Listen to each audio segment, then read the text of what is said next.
आज की शुरुआत करते हैं चाय, कॉफ़ी या जो आप लेना पसंद करें।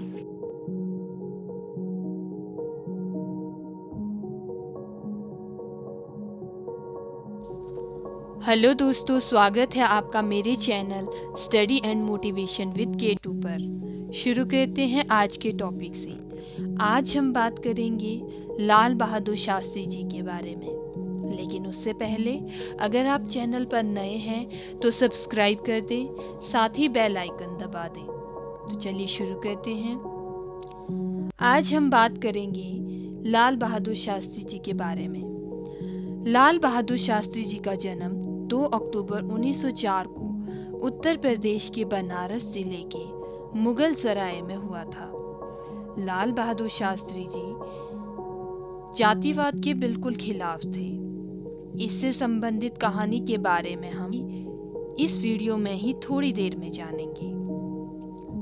शास्त्री जी बहुत ही साधारण जीवन व्यतीत करते थे और हर काम को पूरी ईमानदारी के साथ करते थे। वे गांधी जी से बहुत प्रभावित हुए। उन्होंने गांधी जी के साथ कई सारे आंदोलनों में अहम भूमिका निभाई, जिसके चलते वे कई बार जेल भी गए।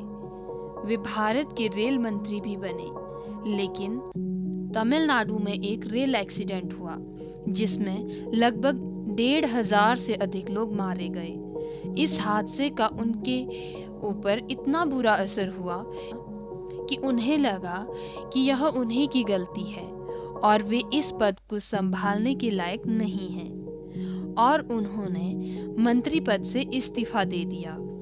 1961 में वे गृह मंत्री भी रहे। 9 जून 1964 को उन्हें प्रधानमंत्री चुना गया। उन्होंने कभी भी अपने पद का प्रयोग अपनी निजी जरूरतों के लिए नहीं किया। भारत में गरीबी दूर करने के लिए हरित क्रांति और श्वेत क्रांति इन्हीं के समय में हुई थी। 1965 में जब पाकिस्तान ने भारत से युद्ध छेड़ा था, तब उन्होंने सेना को जवाब देने के लिए आज़ाद कर दिया था और कहा कि ताकत का जवाब ताकत से ही दिया जाएगा। इसी समय उन्होंने देश के सैनिकों और किसानों का हौसला बढ़ाने के लिए जय जवान जय किसान का नारा दिया था। 11 जनवरी 1966 को उनकी मृत्यु हो गई थी। हालांकि उनकी मृत्यु पर आज भी कई तरह के प्रश्न चिन्ह लगे हैं। ऐसा माना जाता है कि उनकी मृत्यु किसी सोची समझी साजिश से हुई थी, लेकिन इसका कोई भी सबूत खुले रूप में हमारे सामने नहीं है। अपनी मृत्यु के बाद भारत रत्न से सम्मानित किए जाने वाले लाल बहादुर शास्त्री जी पहले भारतीय हैं। ये तो थी लाल बहादुर शास्त्री जी के जीवन से जुड़ी कुछ अहम बातें। चलिए अब उनके जीवन से जुड़ी कहानियों के बारे में जानते हैं, जो शायद ही आपने सुनी होगी। पहली कहानी का टाइटल है जातिवाद के खिलाफ। बात उस समय की है जब लाल बहादुर शास्त्री जी मुगल सराय के स्कूल में पढ़ते थे। तब उनका नाम लाल बहादुर वर्मा लिखा जाता था। उन्हें नाम के साथ सरनेम लगाना पसंद नहीं था। उन्होंने स्कूल जाने की उम्र में ही निश्चय कर लिया था कि अपने नाम के आगे से वर्मा हटाएंगे। यह बात उन्होंने अपने घर में अपने माता पिता और अन्य सदस्यों को बताई। घर के सदस्य ने लाल बहादुर शास्त्री जी की इच्छा पर कोई आपत्ति नहीं जताई, यानी कि वे उनकी बात से सहमत थे। अगले दिन लाल बहादुर शास्त्री जी अपने साथ परिवार के एक सदस्य को स्कूल लेकर पहुंचे और उनके जरिए प्रिंसिपल के पास अपना निवेदन पहुंचाया कि उन्हें लाल बहादुर वर्मा न कहकर सिर्फ लाल बहादुर बुलाया जाए। यह बात सुनकर प्रिंसिपल ने लाल बहादुर से कहा कि तुम ऐसा क्यों चाहते हो। लाल बहादुर बोले कि मेरा मानना है कि हर इंसान की पहचान उसके काम और नाम से होनी चाहिए, सरनेम से नहीं। सरनेम व्यक्ति की जाति और धर्म का बोध कराता है और मुझे यह बात अच्छी नहीं लगती। प्रिंसिपल यह बात सुनकर बहुत खुश हुए। खुद प्रिंसिपल का नाम वसंत लाल वर्मा था। वे लाल बहादुर शास्त्री जी की बात को मान गए। इसके बाद उन्हें लाल बहादुर कहा जाने लगा। स्कूली शिक्षा पूरी करने के बाद जब 1925 में लाल बहादुर ने काशी विद्यापीठ बनारस से शास्त्री की डिग्री प्राप्त की, तो उसके बाद उन्होंने अपना पूरा नाम लाल बहादुर शास्त्री बताना और लिखना आरंभ किया। उनकी यह पहचान उनके द्वारा प्राप्त की गई शिक्षा से बनी थी। जाहिर सी बात है कि इस पहचान को उन्होंने गर्व से अपनाया। इस कहानी से हमें यह सीख मिलती है कि हर इंसान की पहचान उसके काम और नाम से ही होनी चाहिए, ना कि उसके सरनेम से, क्योंकि सरनेम जाति और धर्म की पहचान करवाता है, ना कि आपकी अपनी। तो आप अपनी पहचान अपने काम और नाम से बनाइए। दूसरी कहानी का टाइटल है योग्यता के अनुसार कार्य।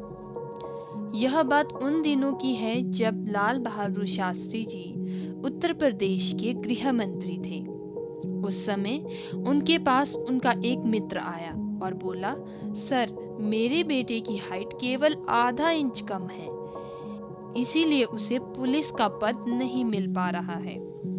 यदि आप उसकी सिफारिश कर दे तो मेरे ऊपर आपका बड़ा एहसान होगा और मेरा बेटा पुलिस के पद पर नियुक्त कर दिया जाएगा। यह बात सुनकर शास्त्री जी बोले, यदि तुम्हारे बेटे का कद कम है तो उसे पुलिस वाला नहीं बनाया जा सकता। उसके लिए जो योग्यताएं नियुक्त की गई है उसका होना जरूरी है। हाइट कम होने के कारण तो यह सिलेक्ट नहीं हो पाएगा। शास्त्री जी की बात सुनकर उनके मित्र उनसे नाराज से हो गए और कहने लगे कि यह कैसा न्याय है। आप तो स्वयं बहुत ही ठिगने यानी कि बहुत ही छोटे कद के हैं, फिर भी देश के गृह मंत्री बने हुए हैं, और मेरे बेटे की हाइट मात्र आधा इंच कम होने से वह पुलिस वाला नहीं बन सकता। शास्त्री जी मुस्कुराते हुए बोले, आप ठीक कह रहे हैं, मैं कद में बहुत छोटा हूँ, तब भी मैं गृह मंत्री हूँ, लेकिन मैं चाहूँ तो भी किसी भी हालत में पुलिस वाला नहीं बन सकता, क्योंकि पुलिस वाला बनने के लिए मांगे गए कद के अनुसार मैं बहुत छोटा हूँ। इसी तरह आपका बेटा भी छोटे कद का होने के कारण थानेदार नहीं बन सकता। हाँ, वह गृह मंत्री जरूर बन सकता है। उन्होंने कहा, अब आप ही बताइए कि जब मैं पुलिस वाला बनने के लिए अपनी ही सिफारिश नहीं कर सकता तो आपके पुत्र की कैसे कर सकता हूँ। मेरी मानो तो आप सिफारिश की बात छोड़कर अपने बेटे को ऐसा कार्य करने के लिए प्रेरित कीजिए जिसमें उसका कद बाधा न बने। सिफारिश की भी जरूरत नहीं पड़ेगी और उसके लिए यह ज्यादा उचित भी रहेगा। यह सुनकर उनके मित्र लज्जित हो गए और वहां से चले गए। तो दोस्तों, इस कहानी से हमें यह सीखने को मिलता है कि हमें अपना काम हमेशा खुद करना चाहिए, बिना किसी सिफारिश के, और कोई कार्य या कोई पद अपनी योग्यता के अनुसार ही चुनना चाहिए, तभी सफलता हासिल होगी। और साथ ही अपने पद का गलत इस्तेमाल कभी नहीं करना चाहिए, जैसा कि शास्त्री जी ने कभी नहीं किया। तो दोस्तों, आपको शास्त्री जी के जीवन से जुड़ी इन दो कहानियों में से कौन सी कहानी बहुत अच्छी लगी, नीचे कमेंट बॉक्स में लिखकर जरूर बताइएगा। आज के लिए बस इतना ही।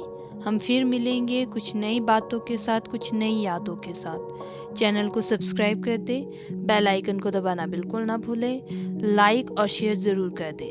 Thank you for watching. मुस्कुराते रहें।